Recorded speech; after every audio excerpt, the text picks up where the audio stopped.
Bem, gente, tudo bem? Eu me chamo Thiago Dose e hoje eu terei um bate-papo bem interessante com um cara que eu já conheço já de longas datas, um amigo bem pessoal. E ele tem várias histórias e nós, inclusive, iremos falar um pouco da história da música em Mucambo. A gente vai ter aqui uma resenha com ele, Inácio Rodrigues, que está aqui com a gente. Ele que já fez, foi um dos primeiros aí, digamos, percussionista, já trabalhou talvez até como bigu, né? Naquela época talvez dos anos 70, por aí. Início dos anos 80, 90. Exatamente. E ele tem muitas curiosidades para passar para a gente, para essa geração mais nova, né? E ele vai falar um pouco sobre as primeiras bandas que surgiram aqui em Mucambo, quem foi os primeiros músicos, os primeiros empresários, como que funcionavam os ensaios de antigamente, diferentemente dos dias de hoje. E a gente vai ter aqui uma conversa bem descontraída e desde já eu já agradeço aqui a presença do Inácio Rodrigues, hoje um grande homem de Deus, conhecedor da palavra de Deus, mas que a gente vai voltar um pouco, alguns anos atrás, e falar um pouco sobre a história da música aqui em Mucambo. Os primeiros cantores, talvez, os primeiros tocadores, os primeiros conjuntos, como era falado de antigamente, né? As festas também, e até mesmo falar um pouquinho da antiga radiadora da cidade de Mucambo.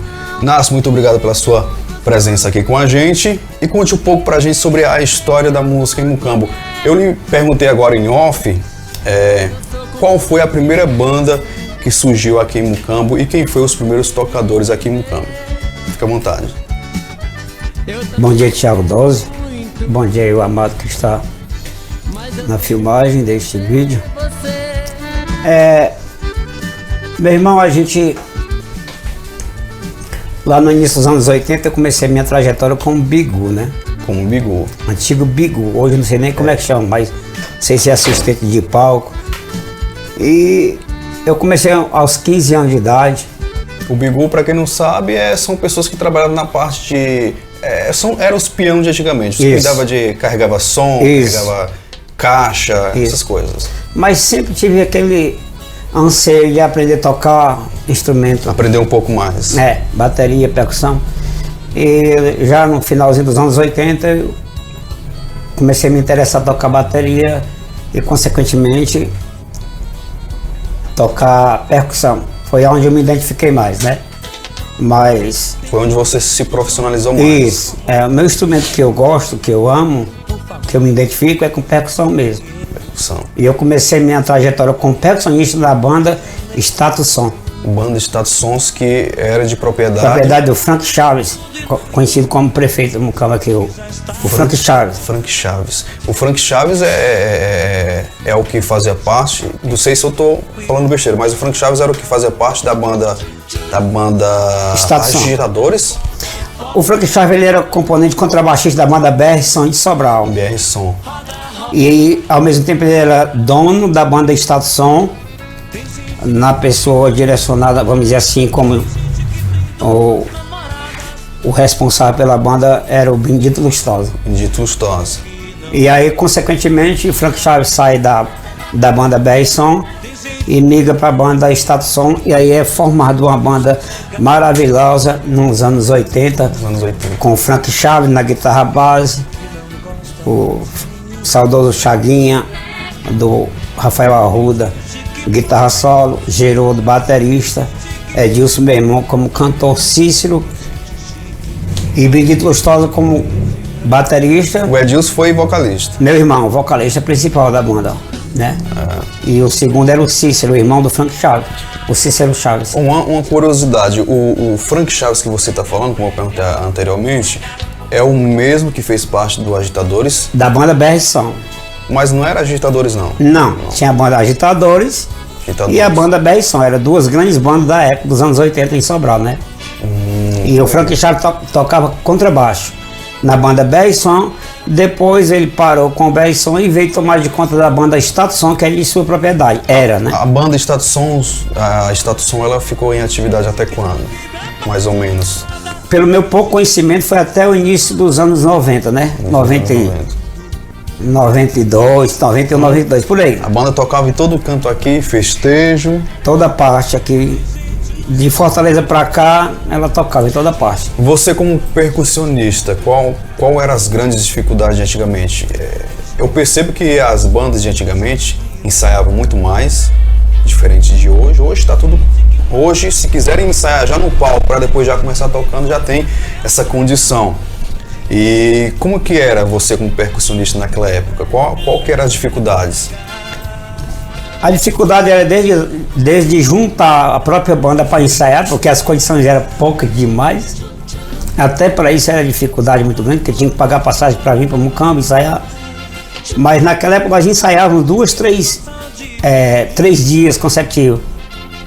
Para poder sair um bom trabalho no final, sair uma música bem elaborada, né? Naquela época, cada qual já ia com a sua parte para sua casa, para lá ensaiar, para quando chegar na sede, só passar a música e ficar como era, um baile mesmo, um show baile. Quer dizer, né? Que talvez o desempenho, a vontade de querer tocar uma música, vocês passavam mais de um dia, 2 dias só naquela música para poder fazer algo bem mais com qualidade, né? A gente selecionava umas 4, 5 músicas para ser ensaiado durante 2 ou 3 dias, né? 2 ou 3 dias. Nós íamos para casa só almoçar e voltava para a sede para ensaiar de novo. Eu lembro que você contou uma história que você estava com as mãos machucadas, cheio da... Como é que se chama aquelas espaladrapo, né? Eu lembro que você contou uma vez que você foi tocar com as mãos doídas naquela época. Era de tanto ensaio aquilo ali? É por causa que era no princípio, né? E aí... No princípio é bem mais difícil. As mãos da gente... Eu cheguei até a criar tumores na mão, né? E tocava assim mesmo para poder... Era até só... com respeito ao público, né, Thiago? Era mais por vontade de tocar ou vocês tinham um lucro financeiro? Além de muita vontade, era necessidade também, né? Necessidade. Que nós vivíamos daquilo, né? E hoje eu vejo as coisas tão... bandas andando em ônibus de 4 eixos, leito, as coisas mais lindas do mundo. Assessores de todo jeito. E naquela época nós dormíamos, olha o perigo. Nós saímos da festa, dormíamos em cima de caixa de som, em cima de carrada, cara. O maior perigo do mundo. Mas era o que tinha. Isso aí era o bigu mesmo ali. Então, quer dizer, hoje você vê, tem o baterista ele já tem o auxiliar dele que monta toda a estrutura, a bateria para ele. Quando ele chega no palco, é só tocar. Ou então passar o som. Isso. Antigamente vocês tocavam, ensaiavam, era bigu, passar por todos esses perrengues aí, né? Além de muita necessidade. Enfrentando, muitas das vezes, atoleiros. Dá pra você sacar aí, irmão? Você andar numa veraneio com 8, 9 homens dentro de uma veraneio. 2 assentos para 9 homens. Para quando chegar nas festas ainda tem que mostrar um bom trabalho. Como era? Era muito esforço, né? Muito bem. Isso você passou com a Status Som, né? Você falou das dificuldades e lógico que tem o seu lado bom, né? De tocar os festejos.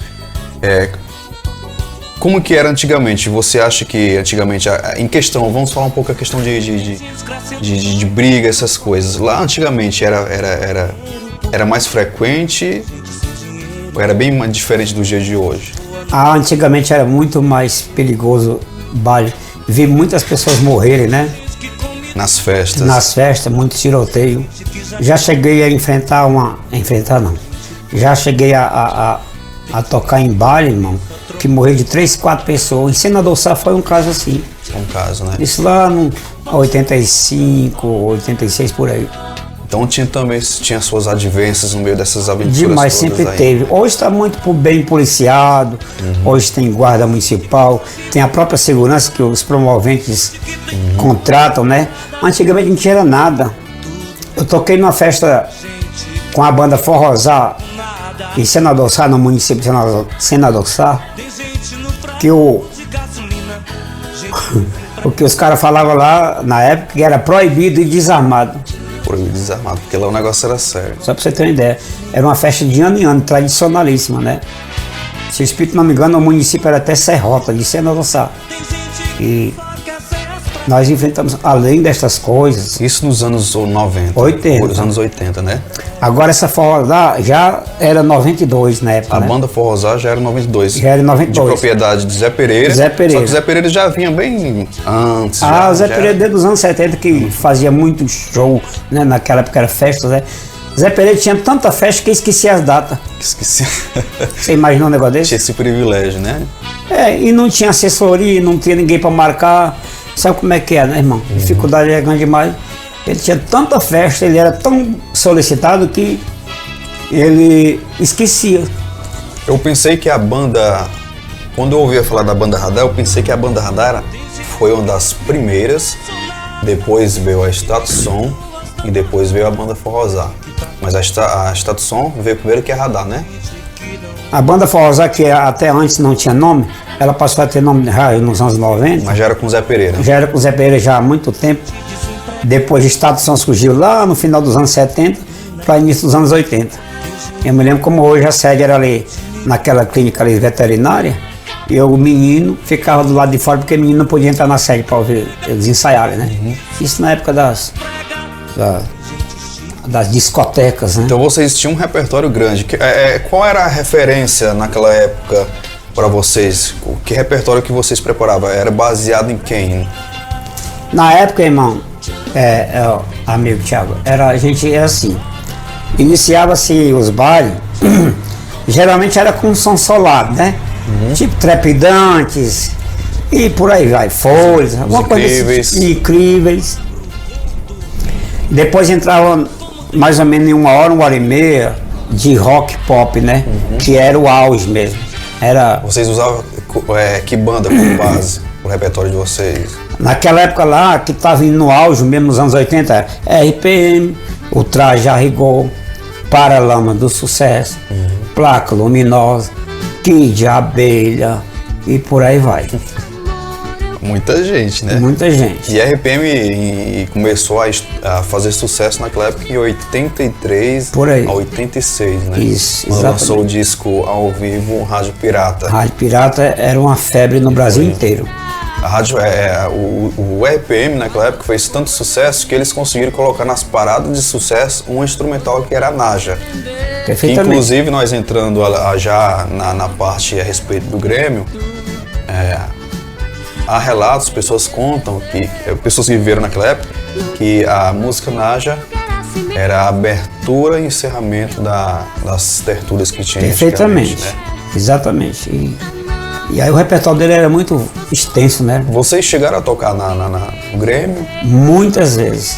Muitas vezes. No Grêmio quanto na praça. O Estado de São Tiago era a banda que chegava a concorrer com as bandas grandes de Sobral. O Estado de São tinha uma fama muito grande. Em Camusim, o Estado de São passava de semanas tocando lá. Era baile, show. O Estado de São era show. Então pode-se dizer que entre as bandas que surgiu no Mucamba, a Estado de São foi a que teve mais destaque. Era banda baile mesmo. Tocava rock, tocava forró, porque naquela época era assim, era separado os repertórios, né? Tocava e consequentemente tocava as músicas chamadas músicas lentas, né? Quem eram os vocalistas individuais que não participavam de banda, mas que também fazia sucesso aqui no Mucambo, além de Cafuné? Cafuné, você já lembra muito bem do Cafuné. Você sabe me dizer em que época foi que Cafuné teve destaque? Foi bem muito mais atrás? Com o saudoso Cafuné, lá no início, já bem 83, eu já comecei a dar minhas caminhadas com ele aí na noitada, né? Então você auxiliando ele de alguma forma. Você além de tocar para Status Som, mas de vez em quando você tocava também com outras pessoas individuais. Exatamente. O Cafuné eu iniciei com ele lá nos anos 83, por aí. Foi quando ele chegou no Mucambo para ser contrabaixista da banda do Zé Pereira. Da banda do Zé Pereira. Isso. Já Forrozá? Não, ainda não era Forrozá não. Não tinha nome de Forrozá. Eu não estou lembrado do nome, era Zé Pereira do Mucambo. Zé Pereira do Mucambo. Aí o Cafuné veio de Miraíma para tocar contrabaixo com o Zé Pereira. Aí, consequentemente, vem as eleições de 82, com o saudoso Beneildo, que postulante ao cargo de prefeito, e, consequentemente... O Beneildo, ele ganhou as eleições e passou a tomar posse em 83. Isso. E aí, nesse ano de 83, surge a banda do Cafuné de Mucambo. A banda do Cafuné do Mucambo. Isso. E eu estava lá Os fazendo integrantes, além de Cafuné, você... Na verdade, Thiago, eu comecei ajudando ele de alguma forma, né? Quando o Alfonso, que era baterista, cansava ou precisava fazer alguma necessidade, vamos dizer assim, alguma coisa nesse sentido. Aí eu pegava a bateria enquanto ele ia lá e voltava de novo. Mas eu estava iniciando, entendeu? Mas era Alfonso, baterista, nosso irmão ali e amigo Sebastião. O Sebastião, que mora na vila, já estava nativa nesse Já tempo. estava nativa nessa época. Ele era o que? Zabumbeiro? Era contrabaixista. Contrabaixista, né? O Lima, nosso amado irmão Lima, nesta época tocou guitarra e contrabaixo, né? O Lima já tocava nessa época, né? Na verdade, ele chegou a tocar contrabaixo e, consequentemente, guitarra com o Cafuné de Mucambo. Isso em 83, 84. 83, 84. Polica no Ganzá, o antigo Ganzá. E o Cafuné com a sanfona e com aquele galgão maravilhoso dele que encantava todo mundo. Fazia sucesso para todo canto. Fazia em toda parte. Os grandes nomes do Mucambo, Zé Pereira, Cafuné, banda Estado Som, são na memória são essas pessoas. Exatamente. A banda Radar, ela teve um tempo muito curto, né? No meio, né? O dono da banda Radar, como você falou, não era o mesmo da Estado Som. Ou era? Não, o dono da banda Radar era um rapaz chamado Ivanildo, filho do Nato Pedro, finado, saudoso Nato Pedro, que é sobrinho do Benedito. Mas quem era responsável pela banda era o Benedito Lustosa, companheiro de longas datas aí, na caminhada, né?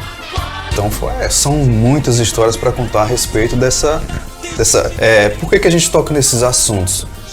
A juventude de hoje, a geração, até mesmo a minha geração, a sua geração, você nasceu em... 68. Você nasceu em 68.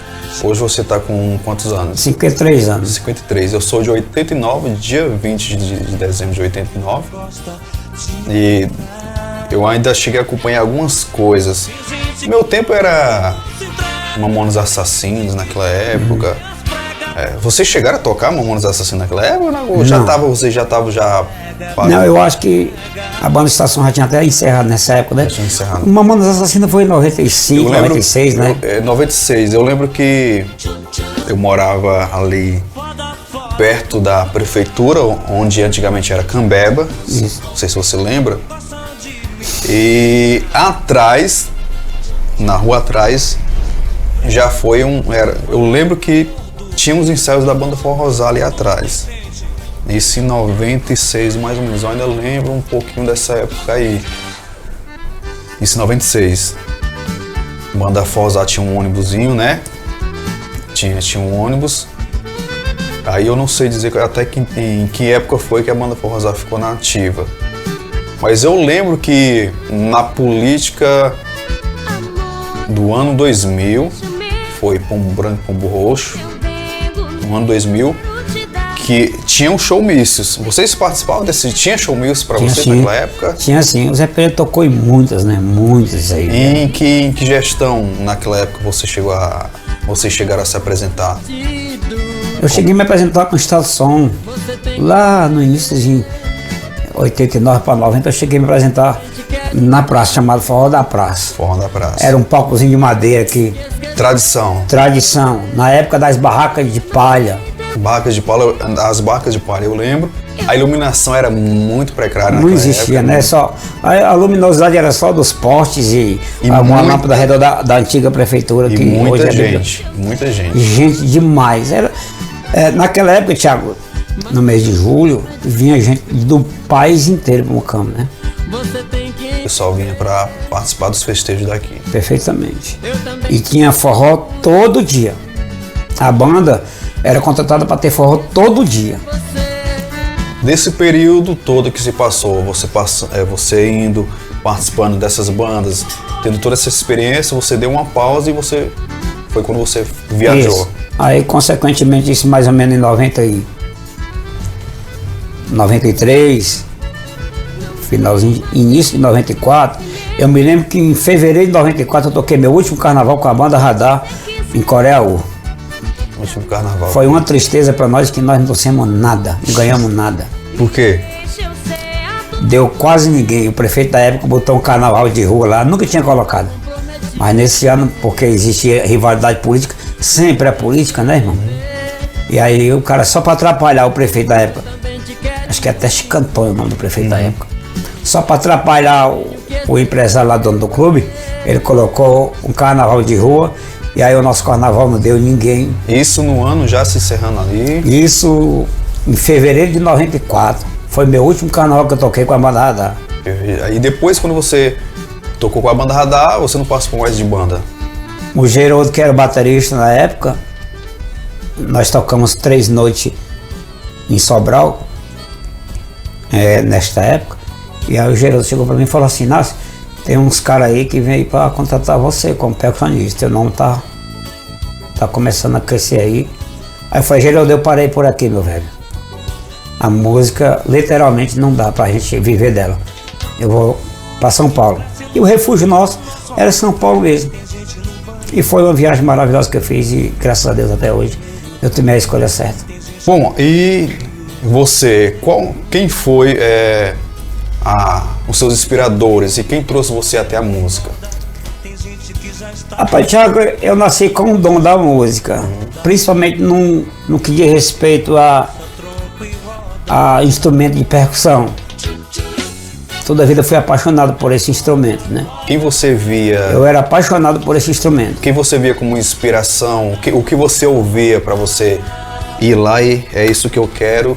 E quem era a banda, as músicas que você ouvia que te trazia inspiração para música? Eu conheci o saudoso Messias, baterista da banda Estação, que foi o iniciante lá no final dos anos 70, 79 para o início dos anos 80, 82. E eu gostava muito do estilo dele da época, na época, né? E também um cidadão chamado Beiju, né? Que tocou com o Zé Pereira muito tempo.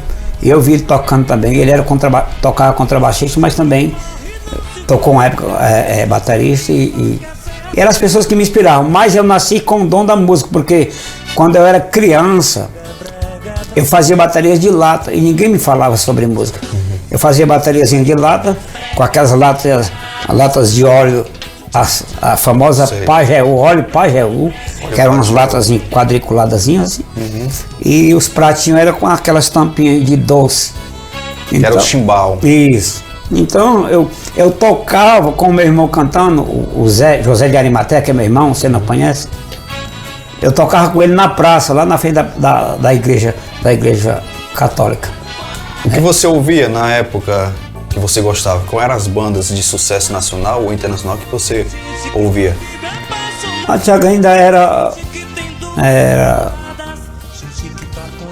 as bandas do final dos anos 70, né? Início dos anos 80, né, Thiago? Que era Folhas, os Fíveres, The Fíveres, entendeu? Era esse pessoal aí que estava aí nativo e era muito sucesso, né? E outros mais aí, né? E a gente ouvia bastante, muito, muito, muito. E o forró era o Estreio do Nordeste, aquele negócio todo, né? Forró daqui é melhor que o seu. Por aí vai. Falar nisso, essa música eu conheci foi o Zé Bill. E falar no Zé Bill, o Zé Bill era zabumbeiro na época? No Mocambo existiu um zabumbeiro, o nome dele é Zé Bill. Um zabumbeiro. Ele é o cara nesse instrumento, né? Eu conheço um pouquinho também, mas eu não jamais me compararia. É que o Zé Bill nasceu para tocar zabumba.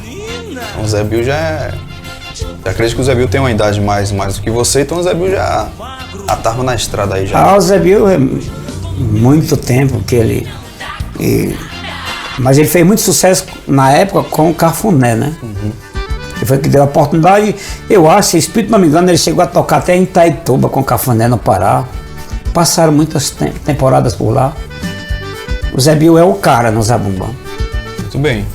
Pois bem, a gente quer agradecer ao Inácio Rodrigues aqui por esse bate-papo. Tenho certeza que essa conversa, essa resenha, esse assunto é algo bem interessante, né? Tenho certeza que quem está assistindo, nos acompanhando através desse vídeo, dessa entrevista. Muita gente deve se matar a saudade e lembrar de muitas coisas que viveu naquela época. Desde já, eu, Thiago Doze, agradeço ao Inácio Rodrigues pela oportunidade, e você, a gente agradece também você por estar com a gente, tá bom? Muito obrigado e até a próxima.